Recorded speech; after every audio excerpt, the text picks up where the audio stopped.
IVM.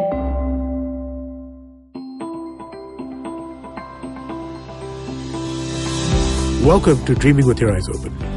Ronnie Screwvala is an entrepreneur who I have admired for a long time. His ability to make inroads in an industry that is so tightly controlled by a few was what first had me so impressed. When he released his book a few years ago, I lapped it up and was even more impressed.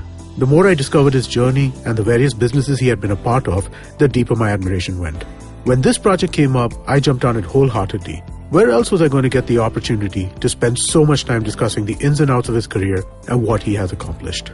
In the second chapter, Ronnie talks about failure and the importance of persisting through it even in the face of obstacles. Hello again, Ronnie. Hi. Hi. So, today I want to talk a little bit about the Made in India section of your book. One of the quotes that you have over there is, "Failure fascinates and intrigues me. I'm routinely asked questions about my various entrepreneurial experiences and most want to hear about the successes. Why don't they ask about failures? It would give me more to talk about." So my question to you is, why is failure so interesting? What do you think, why do you think the ability to examine failure in hindsight is so crucial for an entrepreneur? Yeah.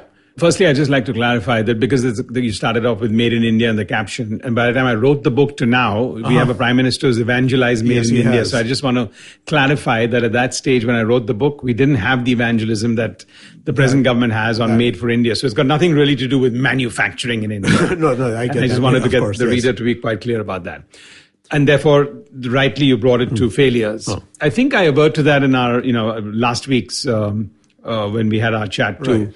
When I said one of my many, many failures, and you said, but not so many, and I corrected you by saying, just because the end result is success doesn't mean that you go through that. Right. And to me, yes, it is very, very important because it's like catharsis. It's like when you really grow up and mature, when you really learn. I mean, in a year, and I went to, I had a year problem and I went to a sort of a half clinic, half this thing during the Christmas and New Year last year, just a couple of months back. And on New Year's Eve, most people want to sort of party. But since I was at this very quiet place with a lot of Buddhism and whatever else, that we were bringing in the New Year with the Om chanting kind of situation. Okay.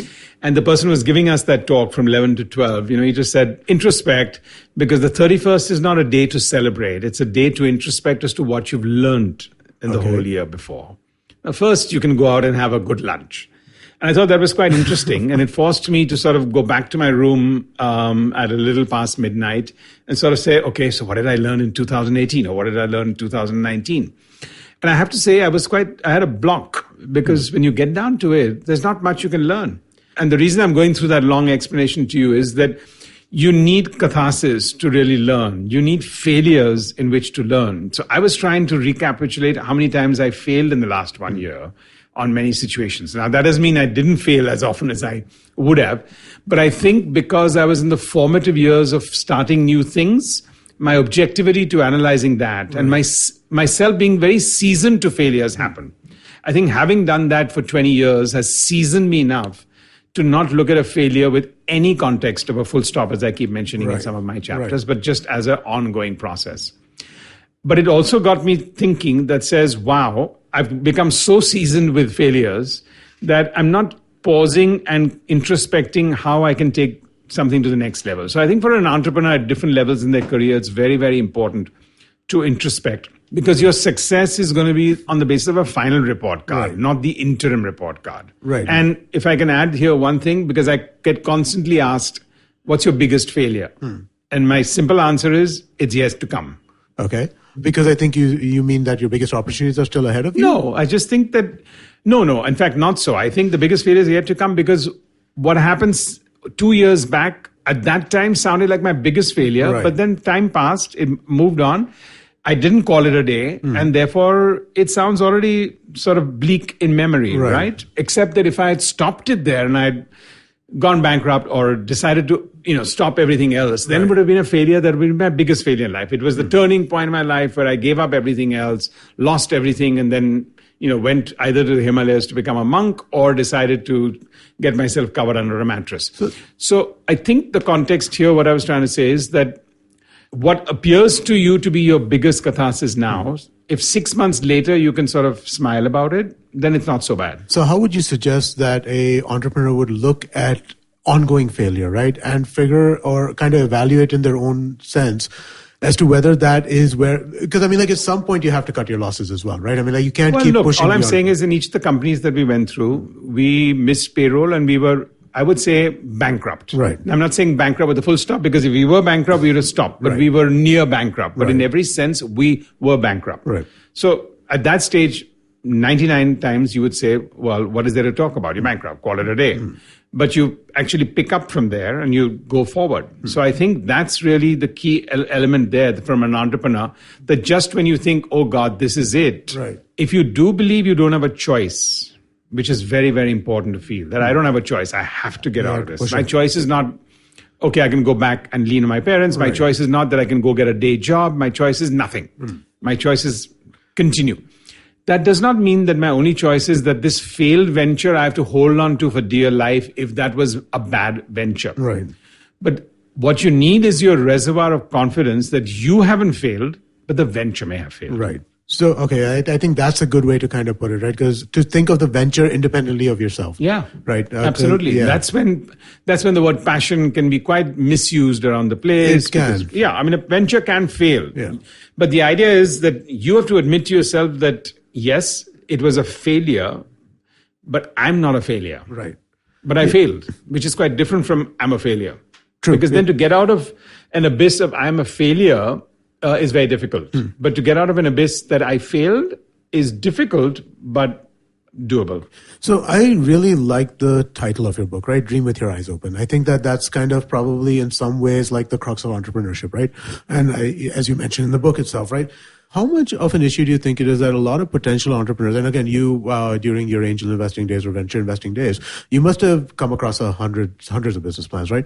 How much of a problem or how much of a issue do you think it is where people either have completely unrealistic expectations of the kind of venture that they're looking at, or on the flip side, they think that, the venture is not as large as it could potentially be, right? Do you think that is something that is, I think it's on a case-to-case basis. I think, the point is not about a business plan and an Excel sheet. Okay. I think if anyone's investing in a business at an early stage and starts believing on the business plan and Excel sheet and making the basis of their decision based on that, they're in for trouble. But understanding the size of the market, understanding the approach of the company, and most important, understanding that the implementation, execution, strategic skills of the entrepreneur and most important problem-solving ability is very high in a large market, then you know when the chips are down and 5 people fall by the wayside, and if this guy doesn't, then you know you're going to succeed in the long run. Right. However, if your benchmark is I'm in it for 2 to 3 years, you may get the timing really wrong. Because you may find an entrepreneur is very resilient and may fail many times, but in the final analysis, and I don't mean final as in 20 years, but final has to be 5 to 7 years, then you're perfectly fine. Yeah, I think that's this, right? I mean, but I do think that is something that I do when I talk to a lot of people. One of the things that I do find that a lot of them have is the assumption that certain businesses are just larger potentially than they could be, right? And I think that is something that that's because they haven't sized up the market accurately. The vision is being misused as whatever I can say is my vision rather than actually a vision, an articulated vision which makes sense, which means I've understood the market, I've done some homework, whatever else. A vision statement is not that you get up in the morning and pout it out, and that's really the big picture. Right. Then that's nothing. That's gibberish. Yeah. So I think, yes, people haven't figured that out. And I think the temptation right now to go out in this whole badge of honor of raising funding just forces you to take on the aspiration that if I have something which I can say more flamboyantly, I'll get more attention. Right. So it's more attention seeking. And then you have, a couple of investors who encourage you to actually say, well, how big can your vision be? Now, if you force a 25-year-old entrepreneur, even a 32-year-old entrepreneur that says, okay, it's quite different to say, okay, with a little bit more money, what will it take to get there? Right. Versus, well, why can't you think 20 times big? And so, okay, fine, I'll think 20 times big. Actually, that's something that I also had over here. You had a quote over here. It doesn't matter if you're 20, 30, or 40. Age is not a deterrent. After all, I'm in my 50s and looking to start all over again, taking on more challenges and opportunities in my second innings. It's never too late or too easy. Do you think that is something that is a major problem in how Indian entrepreneurs see themselves? Either there is this assumption that every entrepreneur, especially in the tech and media space, needs to be 25 years old, right? I mean, like that, I think a lot of people do feel like if you're too old to get there. So, I mean, like, how do you get people to kind of look beyond that? I think in the tech and the Internet of Things space, it's not, I mean, it's a fair point. That doesn't mean that if you're 40, you can't. Right. Because if there's a certain amount of maturity, you might bring in a lot of other things from product experience to consumer. Mm-hmm.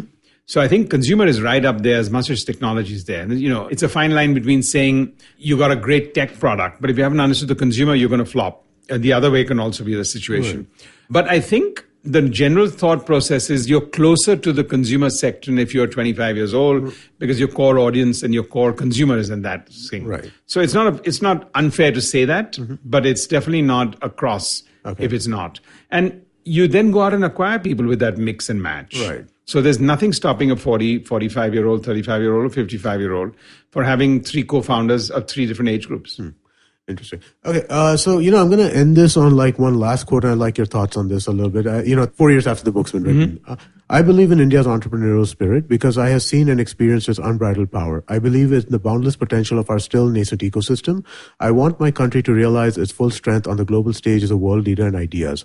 I want to see a nation of people who think big, innovate, work hard, and follow their dreams. Yeah. And I believe you and we are the future of entrepreneurship in India. How do you think this has played out in the last 4 years since you wrote the book? I think it's playing out. Yeah. I think it's playing out. I mean, but just as I said, the only caution in my mind is this investor-led frenzy sometimes on this fundraising and a couple of things that I think can rebound and really create huge chaos in India, because the market isn't as big as people want it to be, and then they keep pushing the envelope.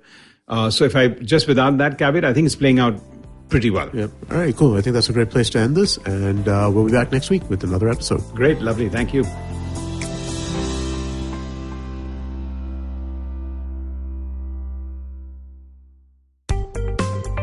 Hi, my name is Anupam Gupta. I'm B50 on Twitter. I am the host of Paisa Vaisa, a show that talks money.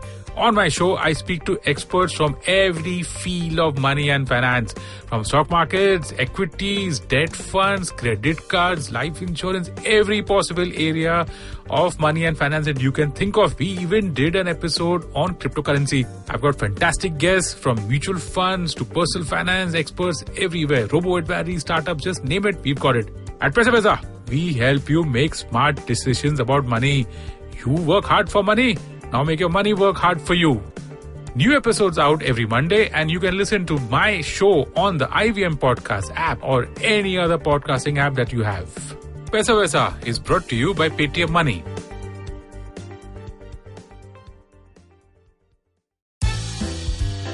Think fast.